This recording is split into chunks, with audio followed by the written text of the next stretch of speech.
I'm really, really pleased to welcome our speaker today, Wade Shepard. He is an author, journalist, and filmmaker who has been on the road since 1999, working in over 90 countries. He is the author of Ghost Cities of China, the story of cities without people in the world's most populated country. In this book, he recounts the 2.5 years he spent in China's sparsely populated new cities. And this book, Ghost Cities of China, is on sale at Amazon. His new book is called On the Silk Road, Journeys Through China's Artery of Power, which covers the 3 years that Wade has spent traveling up and down the Belt and Road, trying to decipher what is actually going on. I've had the pleasure of reading several of Wade's articles on Forbes, on the Belt and Road, and I encourage you to check them out. They are really fascinating, and he gives you some on-the-ground insights. Wade has also been a guest on top news programs, including BBC World News, NPR Morning Edition, CNBC Squawk Box, ABC News, and CCTV China. Today, he will be speaking on the winners and losers of China's Belt and Road Initiative. Without further ado, please welcome Wade.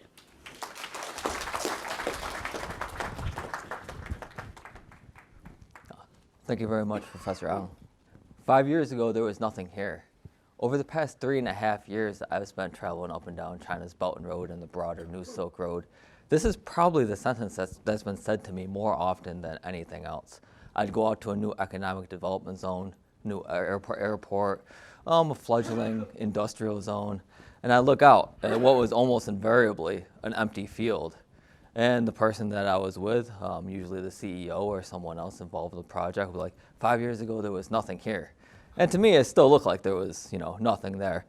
However, these empty fields, they told me, they were going to define the new tomorrow, the new future when China has more of a role in the global economy, global politics, and the way that we see our world and, the way our paradigms are constructed today. As Professor Allen said, my name is Wade Shepard. I've been traveling the world for the past 20 years, researching the on-the-ground impact of, major economic shifts, political turns, and just trying to find out what is actually happening today as our world changes faster than it's probably ever changed before. My journey started out in China. Well, not my journey. I traveled as a backpacker for about 7 years before that. But my journey in China started out in 2015 when I was a student at Zhejiang University in Hangzhou. In that time in China, China's urbanization push was everywhere. New buildings being built, old buildings were being demolished. It was something that you could not miss. But it was something that was so ubiquitous that a lot of people just kind of took it for granted, right? You see just these massive new developments. And you go out and you talk to people about it, and they'll just be like, yeah, that's just something the government was doing. However, I started taking an interest in these places, and this interest mostly came from a trip I took out to the mountains of Zhejiang province to a little mid-tier city called Tiantai. Now, I walked out of the bus station, and instead of making a right-hand turn and going into the city where the people actually lived, the historic core of, traditional Tiantai, I made a left. I made a wrong turn and ended up in their new town. And I walked through the streets of a place that was completely built, but completely 100% empty. There was no people there. Now, this was in 2006. And this was a few years before China's Ghost Cities narrative was set. Nobody really knew about these places. Nobody was really talking about them. And I thought I made some new kind of discovery, right? So I raced back to Hangzhou, went into the office of my advisor, and I was like, oh man, I found this new city out in the mountains of Tiantai. He just looked at me and he said, yeah, those places are everywhere, right? They're no big deal. They're everywhere. But something about, those words, those places are everywhere, made me really interested in that topic. And I started looking for these new cities. And in that era, they were about as easy to find as taking a bus or a train or a taxi out to the city limits, getting off and looking around, right? They were literally everywhere. What China has done in, well, a 30-year period, but especially in this 10-year period that I call the new city building boom, was unprecedented in human history. Basically, China tore their country down to the studs and rebuilt it. Not only did they rebuild like their existing cities, but they built hundreds, literally hundreds of new cities and thousands of new urban districts. Over a 10-year period, China built 29,000 kilometer, high-speed rail network. Is now by far the longest in the world. 100,000 kilometers of new highways, 100 new airports. And this is what's really got me, was 3,500 new urban areas, 500 economic zones, and 1,000 city-level developments, 1,000 new cities. And I started going out to these new cities. I spent about 2.5 years wandering through them, talking to the people there, living in them even, and trying to figure out what was actually going on in China's new city building boom.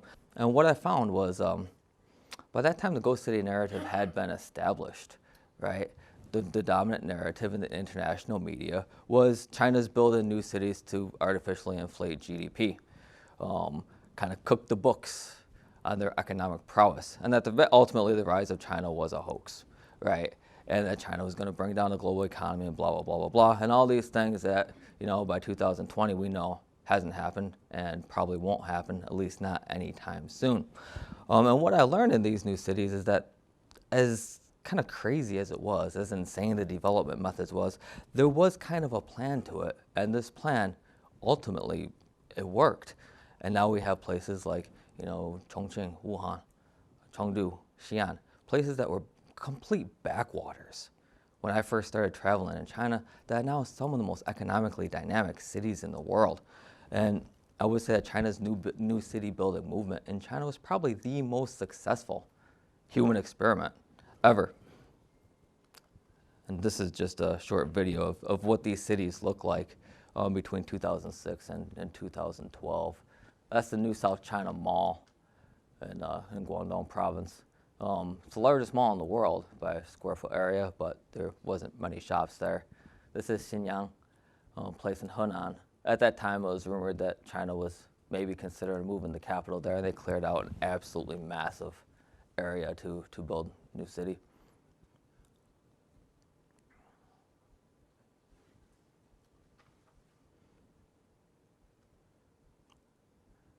And this is Zhengdong New District in Zhengzhou, Henan province. This is the place that 60 Minutes went and called the ghost city and really established that ghost city narrative in China. The story was actually more complex. There was actually people living there, and I showed the 60 Minutes report to people that were living there, and they thought it was wild. I mean, imagine if someone came into your town and started showing you these videos from China that said that nobody lived where you were actually living. And that's just a sample of like the scale of the building that was being done then. Of course, Ordos Kangbasher, which now has about 200,000 people living in it, and it's nowhere near a ghost city today. So we all know what was gained from China's urbanization push. As I said, many of these new development areas that were built via the Go West policy and other urbanization initiatives, really helped propel China to become the #2 economy in the world and put it in the position that it is today. But what was lost? That's something that's not really looked at as much. From all this, economic development and economic prowess, 64 million families had their homes demolished and were relocated.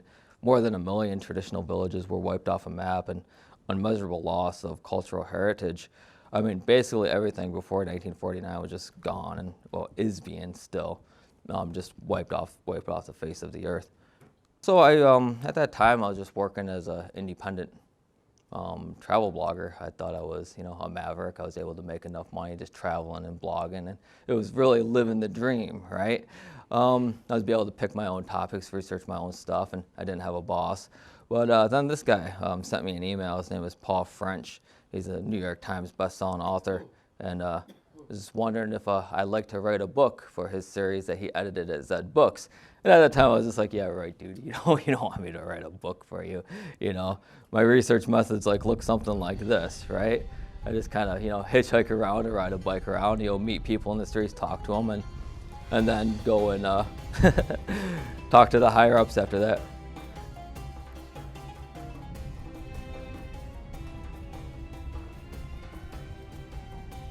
This is actually the new city of Duqm in Oman. Oh, you watch, wait and see.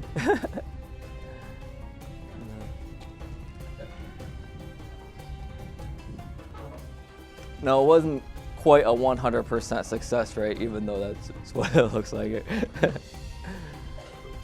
So anyway, but yeah, he was for real. I did the book, it did all right. Started writing for major media. At some point, I kind of realized that things were getting a little bit more difficult to work in China as an independent journalist, especially one that was published in a major media, and that my research methodologies may not work anymore. Partially, this was because China started cracking down on foreign media, and also because China started cracking down on the war on corruption. And all of a sudden, all these great sources that I had working for the South China Morning Post that would give me like information and show me so many places and basically just gave me everything I wanted, they no longer really wanted to talk to me anymore. So I had to, it's not really my style to kind of sit in an office in Beijing and sit behind a computer and write my story. So I had to look for kind of an escape route. And the most logical escape route was the Belt and Road Initiative, which was a massive, China-led digital and physical infrastructure grid across Eurasia, and basically across the whole planet. That we would see, new Chinese-sponsored economic developed zones, transportation infrastructure, and new cities, basically taking what I found with China with the new city building boom and taking it international and taking it around the world. And we have these kind of catchphrases and stuff like how the Belt and Road encompasses, 64% of the world population and 30% of global GDP, includes 137 countries and 30 international organizations. However, these 137 countries were included as members by signing non-legally binding memorandums of understanding, which aren't exactly deals. So it's a little bit little promotional, or overly promotional to say that the Belt and Road includes that many countries. And then, starting around 2015, we had this absolute boom of Chinese people and companies like going abroad and making investments, both under the directive of Beijing or even provincial level governments, and on their own. And as of now, we're looking at over $2 trillion of investment spent overseas. And this kind of given us these kind of like weird iterations of what the Belt and Road is, such as like One Belt, One Road, camel milk made with German technology. Basically, a lot of companies were saying, oh yeah, we're part of the Belt and Road. We're making these big investments, we're spending this money. We're offshoring massive amounts of capital in the name of Xi Jinping's signature policy. But Mr. Xi didn't really like that so much, and he started cracking down on a lot of these private companies and private firms using the Belt and Road's name to further their business interest. And this quote by Maurice Rudolph, he's a China legal researcher from Germany. It really sticks with me, right? Does the West just not get it, or is China not able to explain it? The Belt and Road is nothing if not vague. Right? Beijing is very explicit about saying what the Belt and Road isn't. The Belt and Road isn't, Wanda going out and like acquiring companies on their own all over Europe. The Belt and Road isn't, One Belt, One Road, camel milk. However, they're not so clear about what it is, or even what actually constitutes a Belt and Road project, or the process of developing these projects. Even still, 7 years later, the Belt and Road is still incredibly murky. But some of the major Belt and Road projects, this is a list of them, and they're not, this isn't the most successful list of projects in the world. There's Piraeus Port that is doing very well, but it's also very easy to make a port do well. You just send traffic to it. The rest of these places are, well, you'll see. This is Malacca Gateway, a massive project in Malaysia. It started out as one of the marquee projects of the Belt and Road Initiative. There's Li Keqiang looking at a model of it. It sits on the southwest coast of peninsular Malaysia, which is an area that is very strategically important for China. because you have the East Coast Rail Link and other projects down this area, because it essentially gives China a way to get goods, across a very thin stretch of land, and completely bypass the Strait of Malacca, which is controlled by Singapore and ultimately the United States. And if we look at the broader map of the Belt and Road, what we see is a lot of routes that are essentially being developed to kind of bypass the Strait of Malacca, which is here. We have routes going up through Myanmar, through Bangladesh, Pakistan, of course, with China-Pakistan economic corridor, and of course the overland routes. So basically, we're looking at just an all-out, pan-Eurasian plan for China to be able to solidify supply lines without needing to depend on the Strait of Malacca. Most Chinese goods pass through this strait as of right now, including 70% of their oil resources. So strategically and in the future, these routes are very important for China to be able to maintain connections, with the rest of the world and maintain their economic ties, and to get supplies and raw materials that they need in case of an event with the United States and for the potential closure of the Strait of Malacca. So Malacca Gateway project, it's basically an entirely new city built on 4 artificially created islands.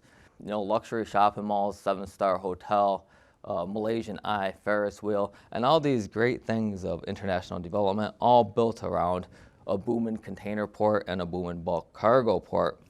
The only problem is that there's people living in this area on the coastline. They're called, they just call themselves Portuguese, but they're the direct descendants of the original Portuguese settlers in Malaysia. They're still there today, 500 years later. They speak their own language, which is a mutually intelligible version of Portuguese. And basically, there is no community like this on the planet. They're Christian, and they basically live in their own little area that's kind of separated from the rest of Malacca. I'm not going to go as far as call this like an anarchic community, but the police don't go there, right? There's just people doing their own thing as they have for 500 years. And they're mostly fishermen and restaurateurs, and their livelihood is, you can see how close the Malacca Gateway project is. This is Portuguese settlement here. This is Malacca Gateway project. And the problem is that when you reclaim land, you completely destroy the maritime ecosystem through siltation, through changing currents. Some areas along the coast will erode while deposits will be put up in other areas. And you could I don't know if you can really see it from this picture, but this area in between the natural coastline and the project area is being, it's silting in. This is just some video from that project.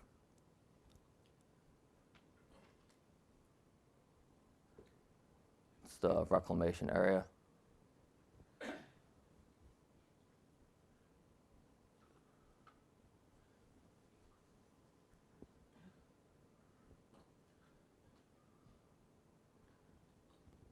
And this is the Portuguese people making music and hanging out and living their lives and fishing. Now, what happened is that their traditional fishing grounds have been, completely decimated. I mean, just absolutely wiped out. These fishermen took me out in one of their boats to kind of show me the damage. Told me all the fish they used to get, how many fish they get today, which isn't much at all, and all the garbage. And they show me the siltation that's happening. Basically, they now need to go way far out in the sea to catch fish, which is an additional expense, additional dangers. Basically, their livelihood has been completely disrupted. But what they're most worried about is being relocated, because if you look at the Malacca Gateway plan, where their village is, there's big, tall skyscrapers, and there's not big, tall skyscrapers where these people live today. So, I don't know, the traditional Portuguese fishermen that, are now no longer going to have a view of the sea. There's going to be skyscrapers if this project is actually completed. But however, this hasn't really come to pass yet. This project has been going for over 5 years, and it's little more than a slab of reclaimed land. And part of that problem was that the Prime Minister Najib of Malaysia, he had some problems. He signed approximately $36 billion worth of Belt and Road deals with China. And then it came out that he was taking some money out of the national pot, upwards of $7.6 billion of public money he reputedly embezzled. So he did not win the next election. A new government came in, and they promptly shut down all Belt and Road projects in the country. They were basically shut down for a year, and then gradually they starting up again. However, they're starting up under the banner of being local and not being China-run projects. So if you go out to Malacca Gateway today, even though it's heralded as a shining star of the Belt and Road, the PR people there would be like, it's not Belt and Road. This isn't China. This is local. This is local, right? Oh no, China has nothing to do with this project. This isn't Belt and Road, because the Belt and Road has become severely politicized through its association with corrupt politicians. However, with the Malacca Gateway project and a lot of others, the group of investors hasn't really changed too much. This is Duqm in Oman. Duqm is this massive new city that's being built way out in the middle of the desert, 500 kilometers from Muscat, like really out in the middle of the desert. And China has a section of this broader project called the China-Oman Industrial City.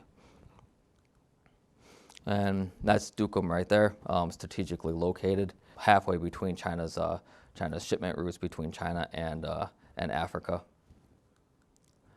And they're building a $10.7 billion transport-oriented new city. Here it is right there from the sky. And this is the China-Oman Industrial City. This video was taken about 2 years ago. As you can see, there's really not much there.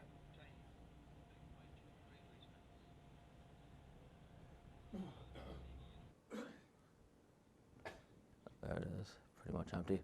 And fortunately, there's people who lived there before this project, local Bedouin, people like this. Just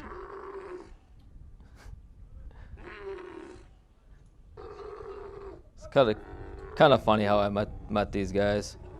I was just taking pictures of them. They have a little shop, a little dry cleaner shop or a laundry shop in town. Just took some pictures out, walked down the street, and all of a sudden the guy came up to me and in his truck was like, "Get in, come ride camels." So I got in, I went and rode some camels. But this is the relocation area that they built for the Bedouin to move to that were relocated for this project. It's a completely new little city that nobody moved into. They refused to move in because they built them a modern city instead of a Bedouin-style city. So this place is sitting out there completely empty just because a lack of intercultural knowledge and understanding or tolerance.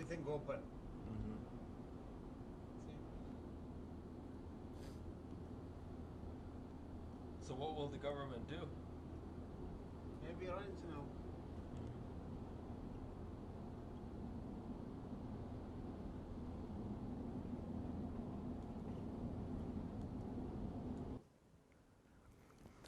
Okay, and now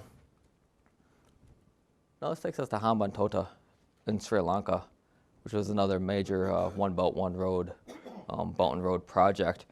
Now this project was also actually not started by China. Most of these Belt and Road projects are not actually started by China, but they're started by local governments who have these dreams of development that need funding for them. And a lot of times these countries don't have very high credit ratings and they can't get the money to fund them from anybody but China. So they go to China and say, "We want to be part of the Belt and Road. Please bring your bags of money." And in Hambantota, this place was really a dream. It sits in the southern coast of Sri Lanka, which is almost completely undeveloped. These are, small fishing villages by the beach. And the then president of the country, Mahinda Rajapaksa, this is where he's from originally.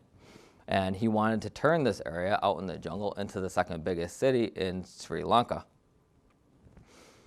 And he did this with basically Chinese money. And they built, a massive new seaport, the largest seaport to be built on land in the 21st century.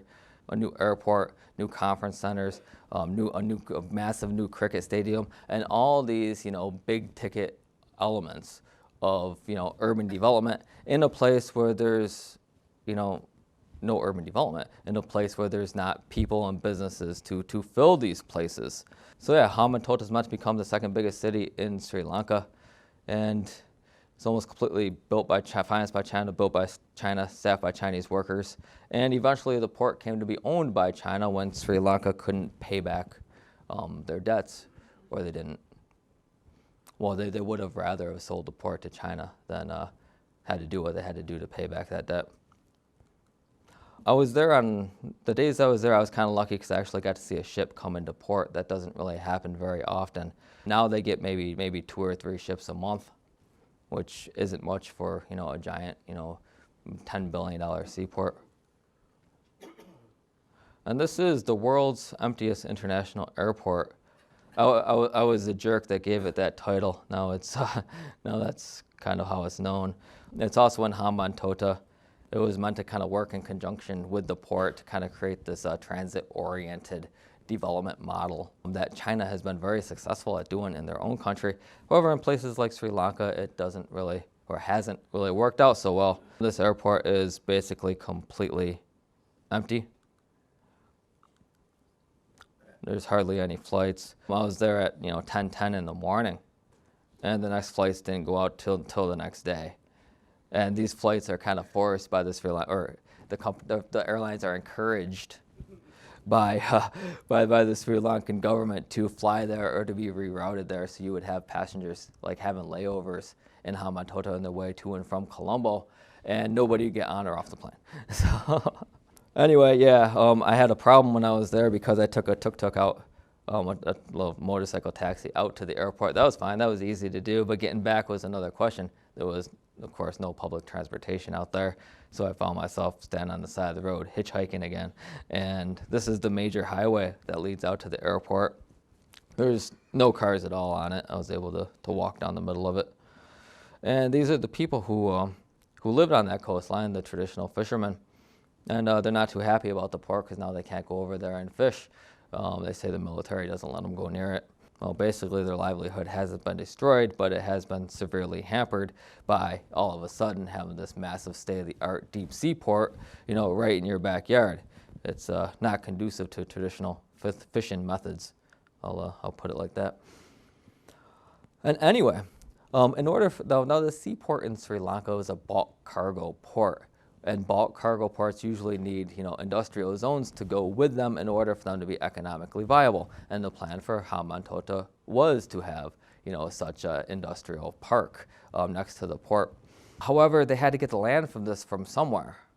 And at some point, the locals looked around. They realized that there really wasn't any available land for I believe it was a 1,000 acre industrial park. And then one day, some people saw some guys going around planting flags and doing surveying in their fields, and they freaked out.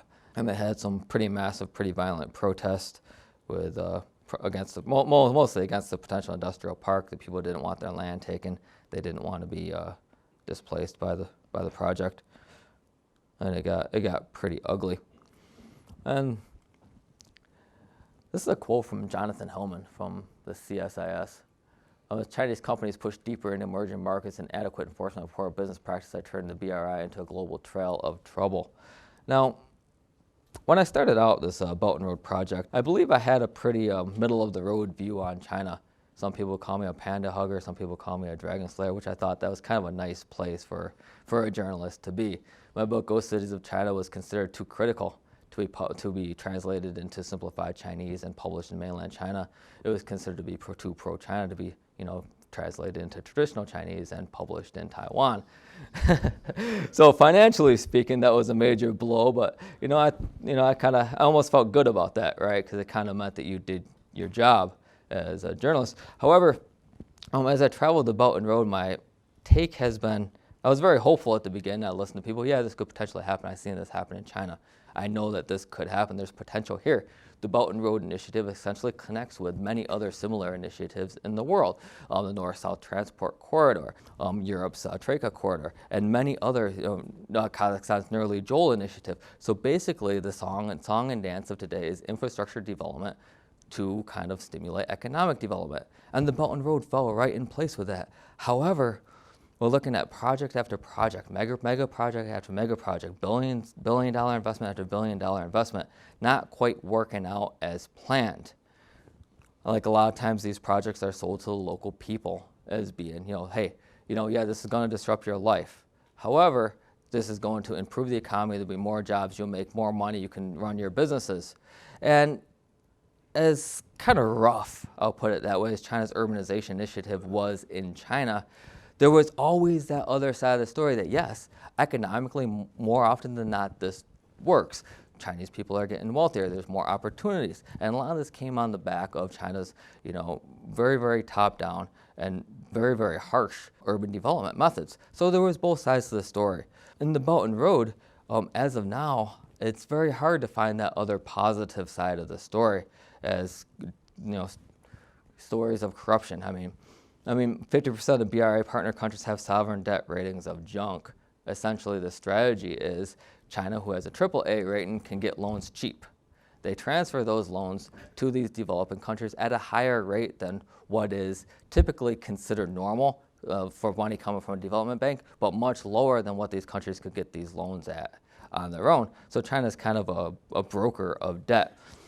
But this one statistic kind of shows kind of the profile of the countries that have really jumped into the Belt and Road. These are not, like top tier economies. There are countries like Cambodia, Malaysia, Sri Lanka, kind of fledgling economies and emerging markets that want to develop at all cost.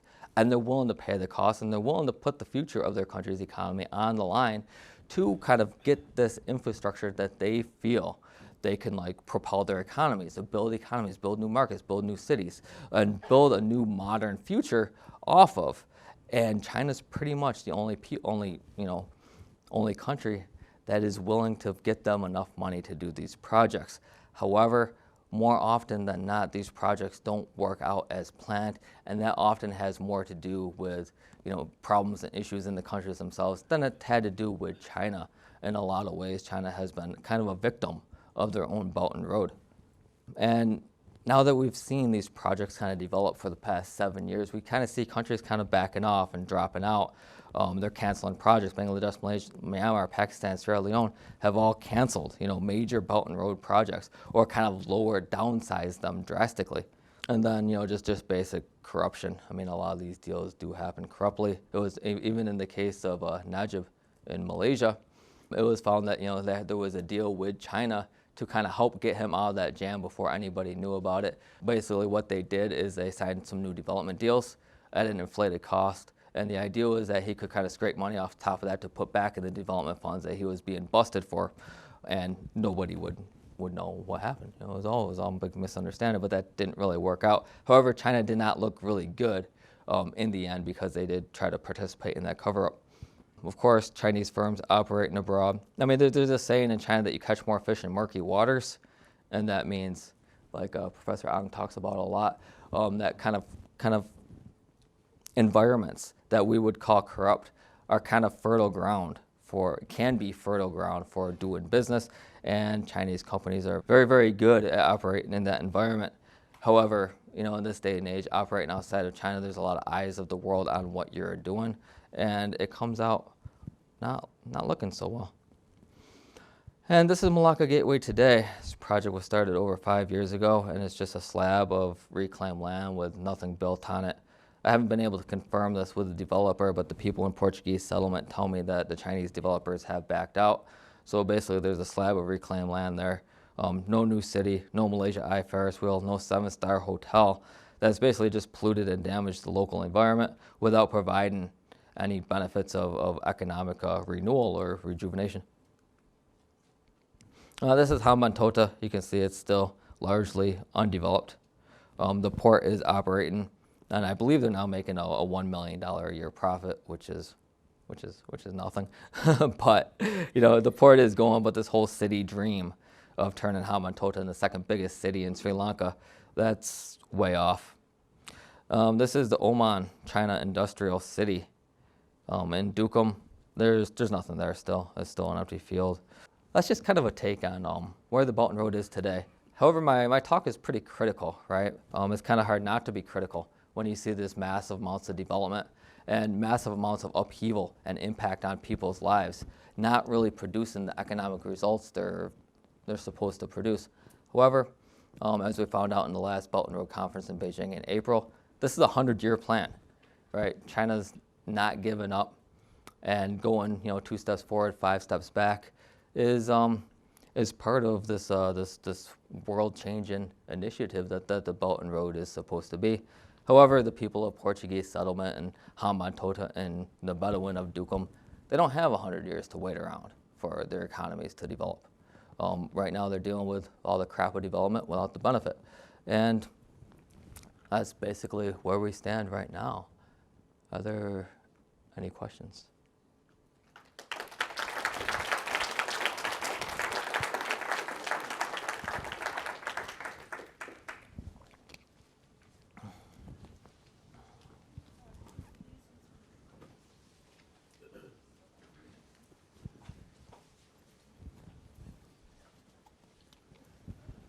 Hi, thank you.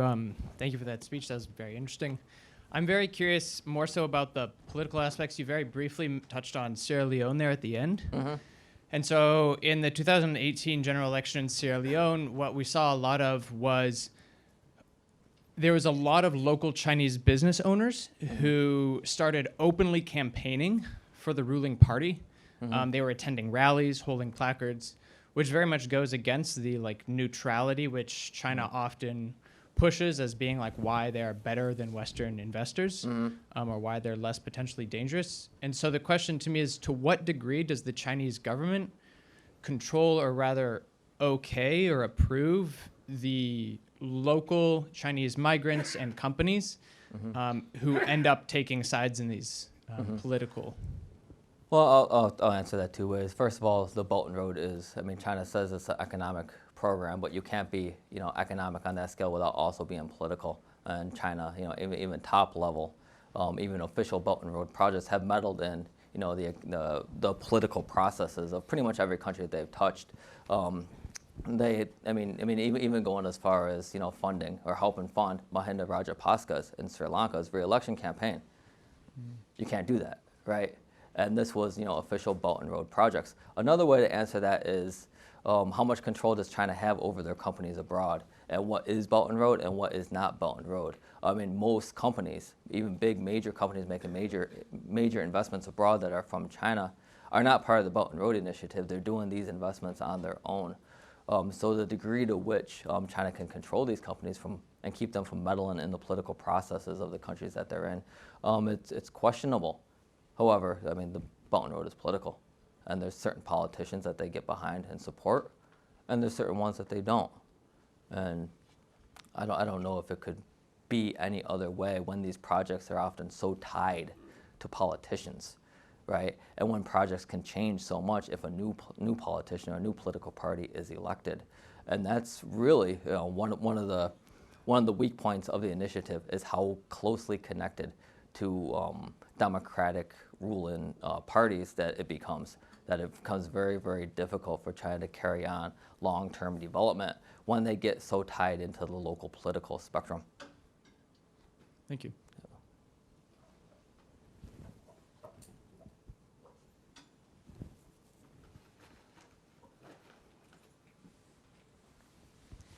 Hi. Hey, hello. Thank you again. I noticed that in the map you showed, there wasn't anything for the initiative in India, and I'm thinking there are only 3 reasons I can think of. Either there's nothing India has that China wants, India has denied China to do this, or it's a containment strategy for a potential rival. And I was wondering which one you think it is, or if it's something completely different. Yeah, I actually skipped this slide. Let's find it. This one here. Yeah, exactly. First of all, if you look at the official list of Belt and Road countries, India is on it, but India has had a pretty big, at least public, adverse reaction to the Belt and Road due to the China-Pakistan economic corridor going through contested territory, and at least politically, under Modi, the attitude is that they're not really going to fully participate in the Belt and Road unless they work out the issues in Pakistan first. However, yeah, you talk about a containment strategy. Some of the markets where the Belt and Road has made its deepest impact like these countries in blue, they're kind of countries that are, traditionally overruled by a bigger regional power. So post-Soviet states, Russia, the countries around the periphery of India, Djibouti and Ethiopia, some Eastern European countries, and the EU. And a lot of times what these smaller, weaker countries will do is they will kind of bring China in and manipulate China, kind of use China as a counterweight against these more dominant, more powerful political, units, more powerful countries that they have always been kind of under the thumb of. So it's both a containment strategy. Well, basically, it's created an opportunity for China to come in and make big deals in markets because these countries tend to welcome China in with open arms. First of all, for economic development, another way, because it gives them more independence by kind of like having a counterweight to, the economic influence. For example, in Sri Lanka, the economic influence of India, or in Kazakhstan, the economic and political influence of Russia. It makes them less dependent and less controlled by these countries. And it also kind of creates this great game of investment, right? Where a country like Bangladesh can say, oh, well, China's given us this much money, and we're going to let them make, this infrastructure project, this port here. What are you going to give us, India? How are you going to counter this? And they kind of create their country into like the staging ground of like geoeconomic competition between various regional powers of the world. You want our alliance? Oh, how much money are you going to give us for our alliance, right? If you don't, do this or that, or we're going to, shift to China. So like local politics and the ever vacillating position of these, smaller countries kind of has a lot to play in where, the Belt and Road develops and who gets the projects and who doesn't get the projects. But I think in the future that would change. India is, of course, a big part of it. And India also has, two, Silk Road strategies of their own that they're working on mostly with Japan and even one of them with Iran and Russia. So. Hi, over on this side. Hey, how you doing? Thanks very much for your comments. It's great to see the specific examples. My question would be, if I were to attend a presentation like this in the, hosted by Mr. Xi, what would be the good examples he would promote to show the success of this effort? Now, even if they're just Potemkin villages, I'm sure they have some that they would say, these are our success stories.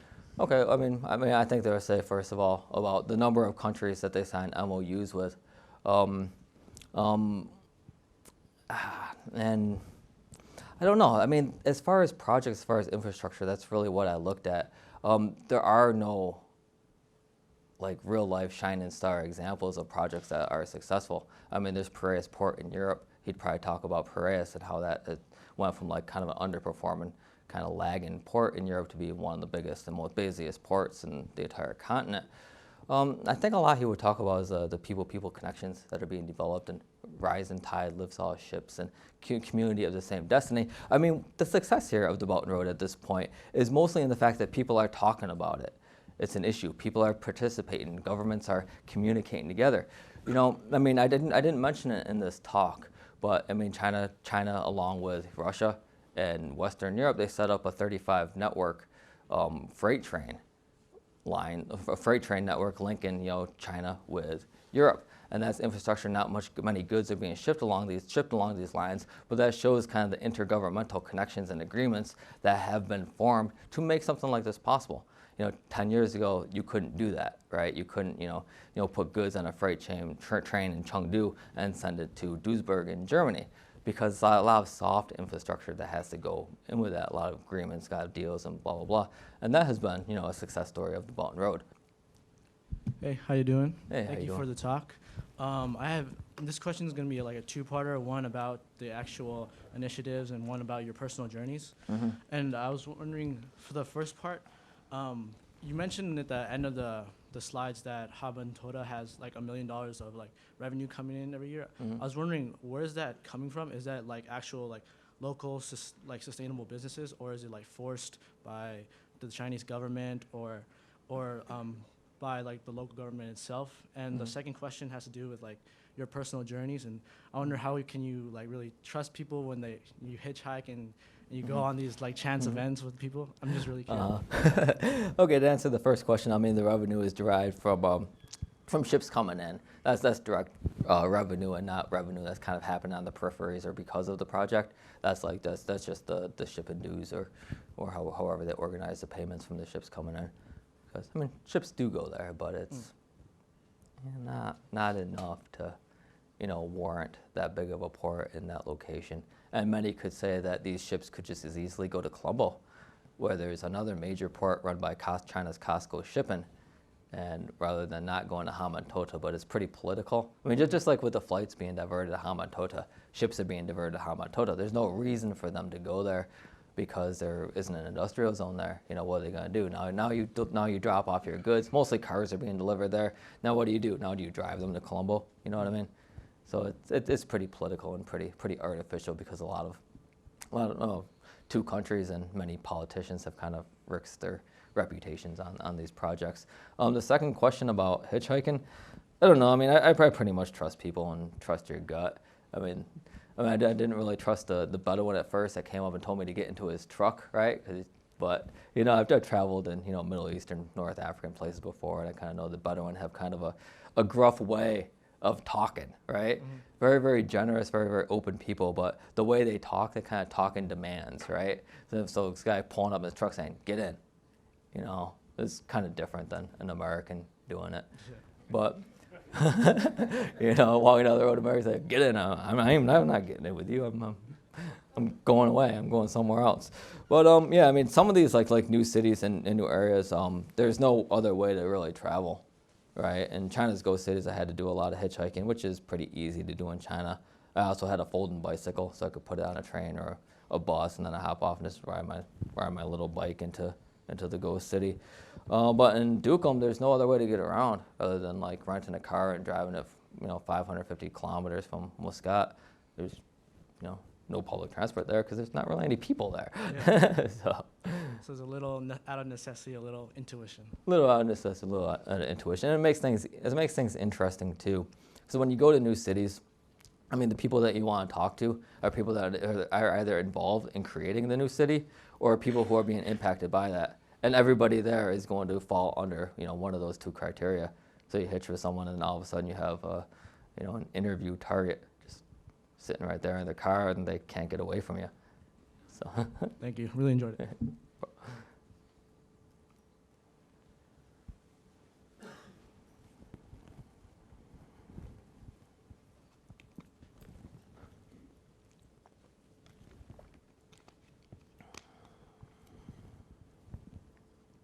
Okay, I have sort of a different area to go with this. At the end of your talk, I started to think, are we looking at a rerun of 19th and 20th century imperialism by European countries? Mm-hmm. Did you ever give any thought to that? Ooh, that's really tough. That's a really tough question to answer. Because if you look at the guts of a lot of these Belt and Road projects, they're actually started by the countries that they're happening in, and not really China going around the world trying to push these projects on anybody. China's being basically, at least in the early days, were welcomed in with open arms. However, Chinese, politicians and ambassadors and companies, they're really good at using leverage, to kind of get what they want. And if a government knows, if politicians know that X amount of their GDP is coming from China-run projects, they're probably going to be hesitant to bite the hand that feeds, right? When they know that they need China for loans, they're probably going to sway towards supporting China, both in both in issues like in their own country and also internationally as well, as we see with Greece, voting with China and in EU meetings and stuff like that. It's because China has a major impact on the Greek economy. So I mean, it is a form of imperialism, but it's on the surface it appears hands off, right? It appears hands off, appears that countries are sovereign. But I mean, it's the same with any country. I mean, if a country is making billions and billions of dollars of investment in your country, they have influence over that country, or a city, Thank you.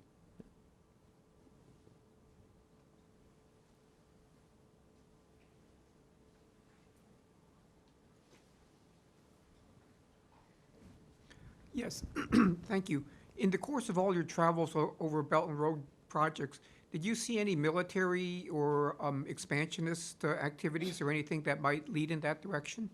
Only in Xinjiang, but Oh, okay. that's beyond the scope of this talk. Yeah, I was detained a couple times in Xinjiang actually, but yeah, as far as outside of that, no. We have this saying, why buy the cow when you can get the milk for free? Like U.S. kind of imperialist strategy was putting the military on the ground. We buy the cow, right? China doesn't really have to because it can acquire and exert influence and leverage over countries without using their military might. However, that's a really good question because you have some of these projects, such as Gwadar Port in Pakistan, that's kind of in contested territory and militarized territory. And the question is, what if? The Chinese embassy in Karachi was bombed, about a year and a half ago by, Gwadar separatist groups. Now, what if one of these projects are, if they do come under fire of terrorism or, paramilitary group, how does China respond? Right now, the kind of domestic countries are kind of, taking care of security for these projects. But what if that's not good enough, right? What happens? I don't know. If someone attacked a major American investment project abroad, we'd probably put our military out there. That's pretty standard fare. However, it's my impression, and I could be wrong, is that China seeks to kind of avoid any kind of military actions overseas in areas that they don't view as being part of their sovereignty. They have other ways and other means of dealing with these things. That's kind of more along the lines of how countries are now exerting influence over each other in the 21st century. It's not really military. The military is kind of the old way. Now it's economics, and they're using economics to kind of get the similar results. But who knows? Who knows? Thank you. But what's really like I don't want to say concerning, but kind of similar to that is kind of public surveillance networks that's been set up in Xinjiang. It was being marketed to other countries along the Belt and Road, particularly in Central Asia, that have a want for these technologies, and in potentially rest of areas deploying these technologies to kind of allow governments, whether rightly or wrongly, to exert broader control.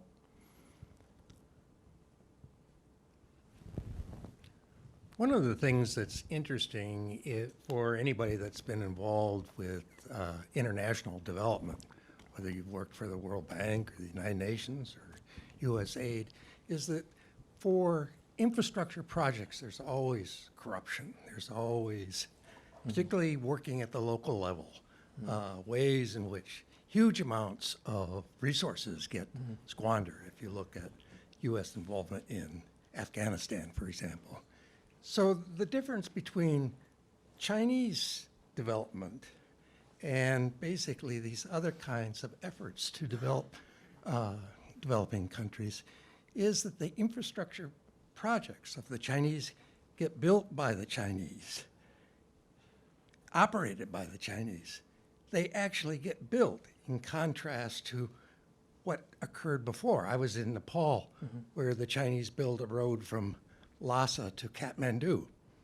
Then immediately, beautiful road, immediately closed the road for political reasons. They didn't want people going from Nepal to Tibet. But the road is there. And so I see that, in fact, in China, whether it's the cities or the other activities that are being built, it's the infrastructure gets constructed. Whether anybody uses it or not is something that seems to escape them. Yeah.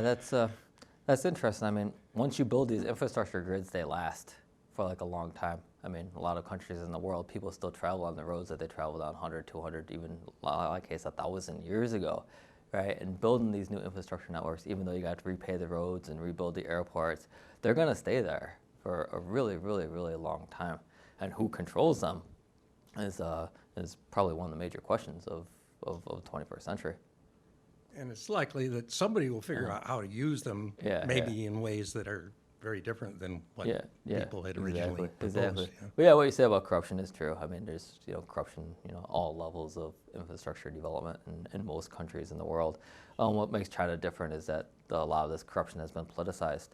and used to the advantage of opposition political parties to kind of get in power, because they associate China with their corrupt leaders, and then if they broadcast that to the public, then all of a sudden they have a platform that they can get elected on, and they've done that. In Sri Lanka, we saw 2 cycles of that, right? You know, the corruption with Rajapaksa. Let's get him out of power. Next guy's come along, and then Rajapaksa's nephew or cousin or something, he comes back to power. Oh, corruption with China, blah blah blah. So China's often being used as kind of this political tool in these very diverse and very vacillating democracies. And part of the learning curve for China is, how do you deal with democracy? Because in China, you don't have these problems. You can go out and start an infrastructure project that's a 10, 20-year project, and you don't worry about the political well-being behind the project 5, 10 years from now. But in countries that have elect new people every 4 years, that's a major concern. So a major problem for the Belt and Road going forward, or a major question is, how do we look good to the local people that they're not going to vote us out of power? Because essentially, we're being voted out of power because we are associated with the politicians that give us the go-ahead to build these projects. But China's answer so far has been suing. Oh, you can't shut down our project because we have a contract, and just because you're a new government, you can't get out of this contract. Like Colombo Port City, massive new city being built, and financial center that's being built right off the coast of Colombo on reclaimed land, that the government wanted to shut down when a new government came to power. China said, you can't do that. We have a contract, and it's being built today. So it's interesting. On that note, thank you very much. Oh, thank you.